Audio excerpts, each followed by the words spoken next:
Good morning प्यारे बच्चों। आज की जो क्लास है आपकी, जो आपका लर्निंग टॉपिक चल रहा था अधिगम। अधिगम अर्थात व्यवहार में परिवर्तन। तो वो टॉपिक, उसी को हमने छोटी छोटी क्लास में डिवाइड किया है। तो आज उसका सेकंड पार्ट है या सेकंड क्लास है, और उसका नाम है अधिगम की विशेषताएं। अब यहाँ पर अधिगम की विशेषताएं क्या होती हैं भाई, ये तो बात आपके सबके समझ में आई गई कि भाई अधिगम होता क्या है। तो बच्चों, अधिगम जो होता है वो होता क्या है?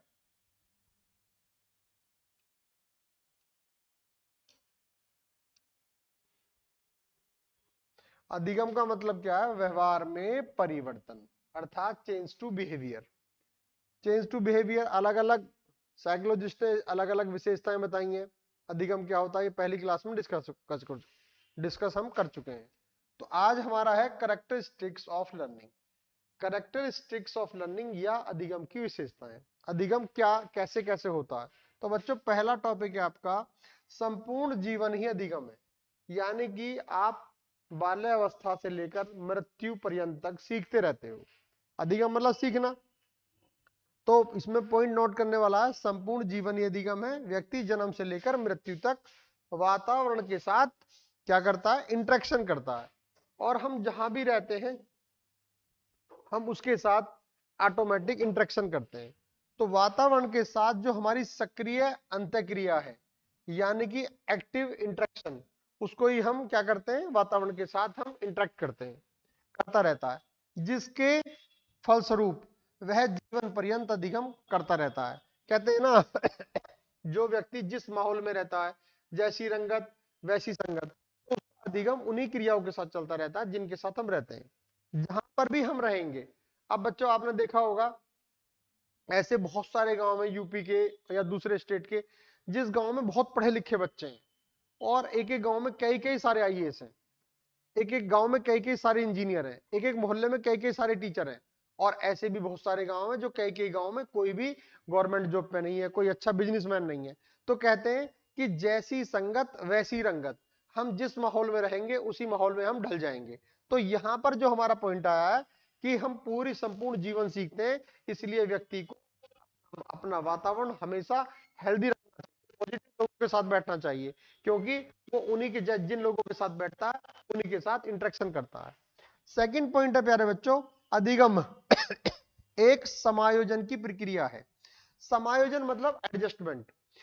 जिस प्रकार की परिस्थिति हमारे साथ आएंगी, तो हम उसी प्रकार से समायोजन या एडजस्टमेंट शुरू कर देंगे। तो व्यक्ति हर हालत में अपने वातावरण में समायोजित होने का प्रयास करता है, जिसके फलस्वरूप वह अपने व्यवहारों में संशोधन, नए व्यवहारों को ग्रहण करता है। प्यारे बच्चों, जहां पर भी स्टीफंस कॉलेज है, मिरांडा हाउस है, जहां जहां जो भी स्कूल होगा, हम उसी वातावरण के साथ इंटरेक्ट करेंगे, उसी के साथ हम समायोजन करेंगे। तो यहां भी दूसरा पॉइंट यही आया कि जैसी रंगत वैसी संगत, या जैसी संगत वैसी रंगत। तो प्यारे बच्चों, इस बात का ध्यान रखना है। पहला पॉइंट क्या था? संपूर्ण जीवन ही अधिगम है। दूसरा पॉइंट क्या है? अधिगम एक समायोजन की प्रक्रिया है, एक एडजस्टमेंट की प्रक्रिया है। थर्ड पॉइंट है, अधिगम की प्रक्रिया सार्वभौमिक है, यूनिवर्सल है। आप जहां भी रहेंगे वहीं सीखेंगे। प्रत्येक जीवित प्राणी अधिगम करता है। अब क्या क्वेश्चन आया, देखो यहाँ बच्चों क्या बात आई। प्रत्येक जीवित प्राणी क्या करता है? अधिगम करता है। और जितने भी प्राणी हैं सभी अधिगम करते हैं, लेकिन मनुष्य में अधिगम की या लर्निंग की क्षमता सबसे ज्यादा होती है। आपने देखा होगा जानवर, कीड़े मकोड़े, सब में कहीं ना कहीं लर्निंग होती है अपने अपने हिसाब से। आपने देखा पक्षी घोंसले बनाते हैं, पक्षी अपने माहौल के हिसाब से रहते हैं। ऐसे ही ठीक उसी प्रकार ये सब में लर्निंग रहती है, सब में अधिगम रहता है, लेकिन मनुष्य में सबसे ज्यादा लर्निंग पावर होती है, और इसी सब पर राज करता है। नेक्स्ट एंड फोर्थ पॉइंट क्या है? अधिगम व्यक्तिगत और सामाजिक दोनों है। देखो बच्चों, यहां पर क्या बात आई, दो शब्द आए, एक तो आपका पर्सनल हो गया, एक आपका सोशल हो गया। अधिगम मतलब लर्निंग। लर्निंग क्या है? ये एक व्यक्तिगत कार्य भी है, यानी कि चार लोग एक साथ बैठे, उन चार लोगों में अलग अलग सब लोग अलग अलग तरीके से सीखेंगे या अलग अलग तरीके से अधिगम करेंगे। यहाँ बात याद करने वाली बात क्या है? अधिगम क्या है? एक व्यक्तिगत कार्य। प्रत्येक स्वयं ही सीखने की प्रक्रिया से होकर निकलता है। हम किसी भी माहौल में रहें, हमें सबको अलग अलग इंडिविजुअल डिफरेंस के साथ साथ सब अलग प्रकार से लर्निंग करते हैं, परंतु व्यक्ति सामाजिक वातावरण में रहकर बहुत कुछ सीखता है। अब यहाँ क्या बात आई, जिस माहौल में रहेंगे, सामाजिक वातावरण से क्या मतलब है, छोटा बच्चा बाल्यावस्था में, तो उसका जो परिवार है ना वो इसका समाज है, तो उससे सीखेगा, उसके बाद वो स्कूल जाएगा उससे सीखेगा।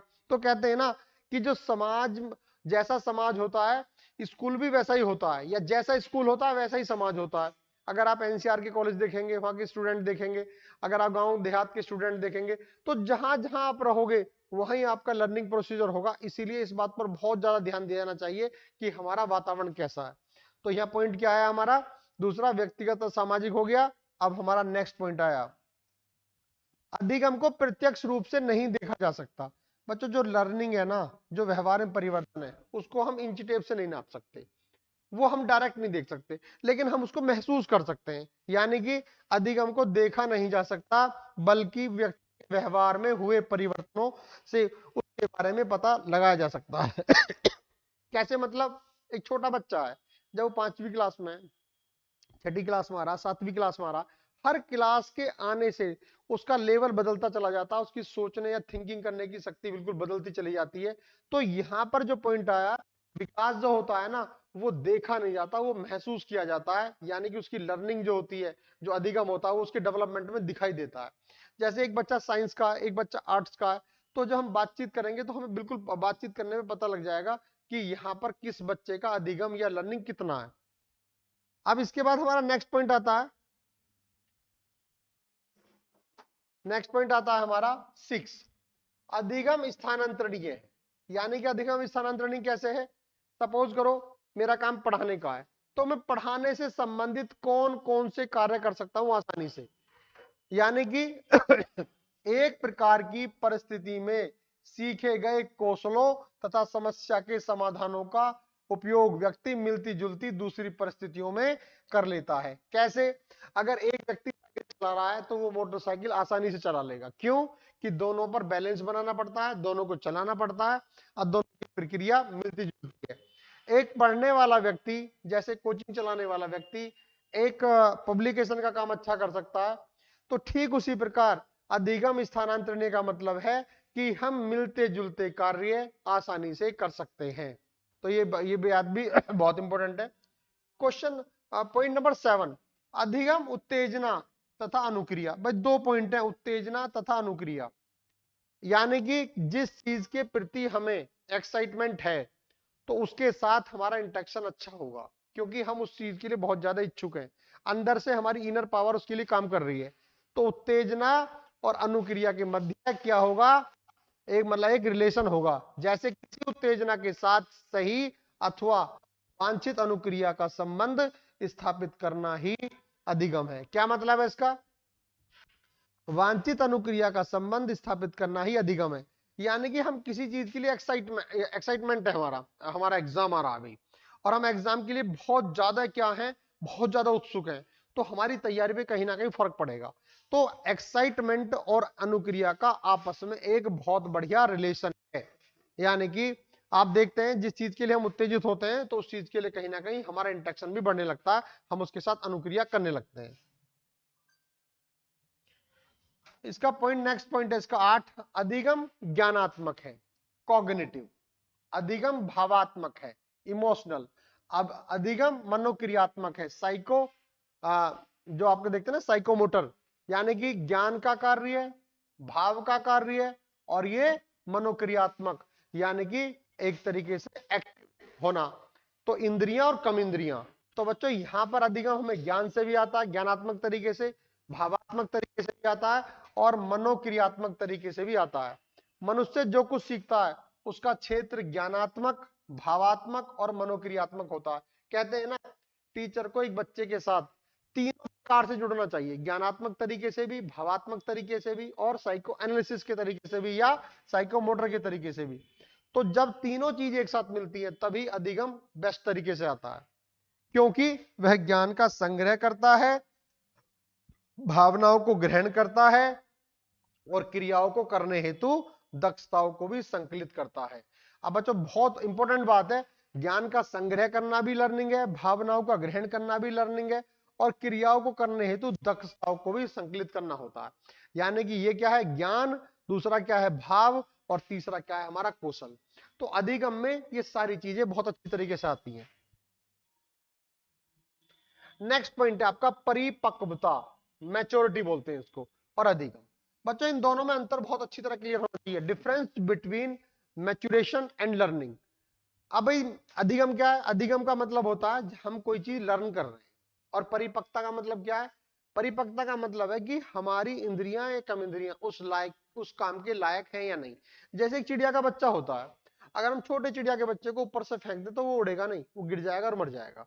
लेकिन जब उसके पंख मजबूत हो गए, जब उसकी मसल्स मजबूत हो गई, तो जब वो उड़ने लायक हो गया, तो वो मजबूत हो गया, तब हम उसको ऊपर छोड़ेंगे तो वो उड़ना सीख जाएगा। इसका मतलब क्या हुआ, जब तक मैच्योरिटी नहीं आएगी तब तक वो उड़ नहीं पाएगा। ठीक उसी प्रकार जैसे एक छोटा बच्चा है, हमने उसको लिया, हाथ पकड़े और खड़ा कर दिया, वो तब तक नहीं खड़ा हो पाएगा जब तक उसकी जो लेग्स हैं, उसकी जो टांगे हैं, वो उसकी मसल्स मजबूत ना हो जाएं। तो मसल्स का मजबूत होना मैच्योरिटी है।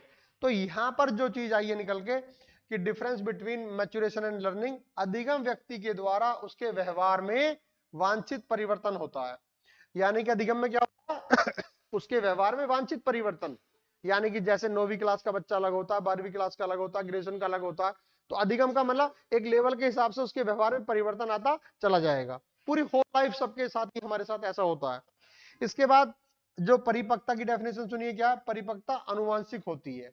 जैसे छोटा बच्चा निश्चित समय पर चलता है या चलना सीखता है या बोलना सीखता है, चिड़िया का बच्चा निश्चित समय पर उड़ना सीखता है, वह अधिगम न होकर परिपक्वता है। यानी कि चिड़िया का बच्चा जब ही चल पाता है जब उसके पंखों में जान पड़ जाती है। इसका मतलब लर्निंग क्या होती है, लर्निंग सीखना होता है। हाँ, ऐसे आप एग्जाम्पल समझ सकते हैं, जैसे एक बच्चा 10 साल का है और वो साइकिल चला रहा है।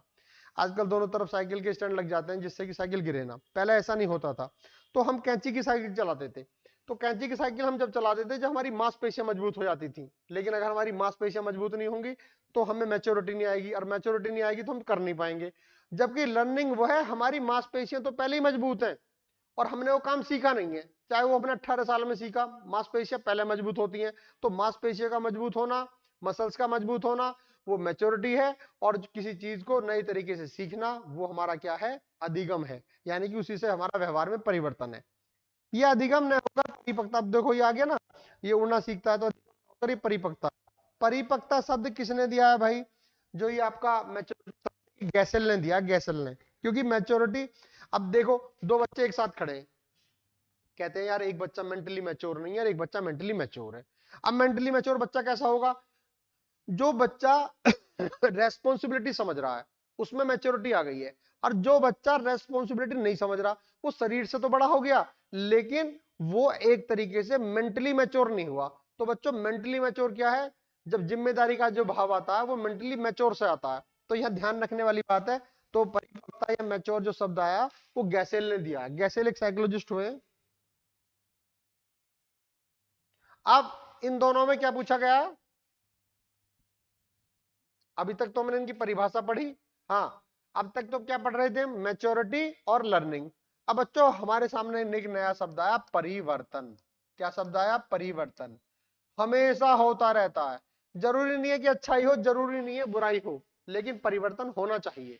परिवर्तन संसार का नियम है। आपने एक कहावत भी सुनी होगी, difference between change and learning. अब होता क्या है, आप आम भाषा में कहते हो अपने किसी दोस्त से, जब उसकी नौकरी लग जाती है, उसका बिजनेस अच्छा चल रहा है, यार तू बदल गया। मतलब बदलना एक चीज होती है, बदलता व्यक्ति नहीं है, बदलती परिस्थिति है। अगर एक व्यक्ति आईएएस बन गया, क्या वो पियोन की तरह व्यवहार करेगा? एक व्यक्ति जब बेरोजगार है तो उसका व्यवहार अलग होगा, जब उसकी गवर्नमेंट जॉब लगी उसका व्यवहार अलग होगा। क्योंकि चेंज जो आता है ना, वो पल पल आता है, और चेंज आना भी चाहिए। चेंज का मतलब है यू आर लर्निंग, आप सीख रहे हैं। तो यहां पर है व्यक्ति के व्यवहार में होने वाले स्थायी। अब बच्चों यहां पर क्या शब्द आया, स्थायी। स्थायी का मतलब क्या होता है, जैसे आपने कोई ड्रिंक कर ली और ड्रिंक करने के बाद आपके व्यवहार में परिवर्तन आ गया, तो वो आपका वांछित परिवर्तन नहीं है, वो आपका स्थायी परिवर्तन नहीं है। वो एक ड्रग्स की वजह से या ड्रिंक की वजह से परिवर्तन आया, उसको हम व्यवहार में परिवर्तन नहीं कहेंगे। तो व्यक्ति के व्यवहार में होने वाले स्थायी वांछित परिवर्तनों को ही क्या कहा जाता है, अधिगम कहा जाता है। जब आपके व्यवहार में परिवर्तन आ गया तो वो लर्निंग है, यानी कि पहले परिवर्तन आएगा तब लर्निंग आएगी।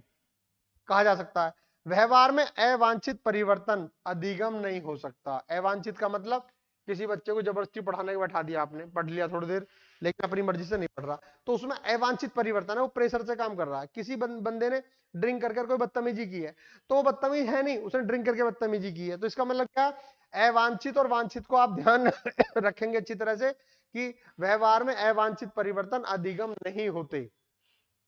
जैसे एग्जाम्पल सुनिए, यदि कोई व्यक्ति अल्कोहल का सेवन करता है तो उसके व्यवहार में परिवर्तन अधिगम न होकर केवल तंत्रिकीय अवस्था में परिवर्तन, क्योंकि जब आपने कोई बाहर से कोई चीज ऐसी ग्रहण की जिससे आपकी तंत्रिका सिस्टम डिस्टर्ब हो गई, तो वो कुछ समय के लिए हुआ, वो एक तरीके से क्या है, वो अवांछित परिवर्तन है जो कुछ समय के लिए आया, क्योंकि उसने आपके मस्तिष्क को, आपके माइंड को एक तरीके से क्या कर दिया, प्रभावित कर दिया। हाँ, आप जब कोई मोटिवेशन वाली किताब पढ़ते हैं, बहुत अच्छी किताब पढ़ते हैं, जब आपको एक मोटिवेशन आता है तो उसे पढ़ने से आप उसकी तरफ सोचते हैं, वो आपके लिए परिवर्तन लाएगी, क्योंकि आपका जो संगत है ना, चाहे वो किताबों की है, वही आप में परिवर्तन ला रही है। कोई ड्रग्स परिवर्तन नहीं लाएगा, कोई दवाई परिवर्तन नहीं लाएगी।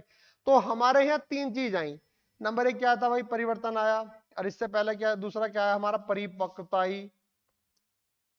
परिपक्वता, मैच्योरिटी, और तीसरा क्या था भाई, अधिगम।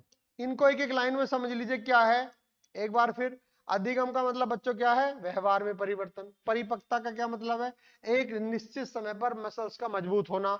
और परिवर्तन का मतलब क्या होता है, चेंज। और परिवर्तन और अधिगम दोनों आपस में मिलती हुई क्रियाएं। परिवर्तन आएगा तो लर्निंग आएगी, और जो परिपक्वता है ये अपने समय पर ही आएगी। अगर मैं कहूं कि 6ठी 7वीं क्लास का बच्चा है और मैं उसको आईएएस की तैयारी करवा दूं, बिल्कुल नहीं होने की, क्योंकि उसका वो मैच्योर नहीं है। क्योंकि तैयारी के लिए या कोई भी काम करने के लिए लर्निंग के साथ साथ हमें मैच्योरिटी भी बहुत जरूरी है। अब हमारा नेक्स्ट टॉपिक इसी का जो पार्ट आया, अधिगम वक्र। इससे सी टाइप से संबंधित एक क्वेश्चन बच्चों जरूर आता है। अधिगम वक्र क्या होता है, कर्व क्या होता है। कर्व आपका जो लर्निंग कर्व है ना, आप सीखते कैसे कैसे तरीके से बताया गया है। स्किनर हुए, बीएफ स्किनर, इन्होंने साइकोलॉजी में कई सारे सिद्धांत दिए ने। एक वर्गीकृत कागज लिया, ग्राफ पेपर, और उस पर अंकित आंकड़ों से निर्मित चित्र को अधिगम वक्र कहा है। यानी कि सपोज कीजिए भाई आपने ये लिया, आप कह रहे हैं ये, तो भाई ये आप कह रहे हैं आप सीख रहे हो, ऐसा ऐसा कभी नहीं सीख सकते आप। एक सीखना आपका ऐसे होता है, ऐसे होता है, एक सीखना आपका ऐसे होता है।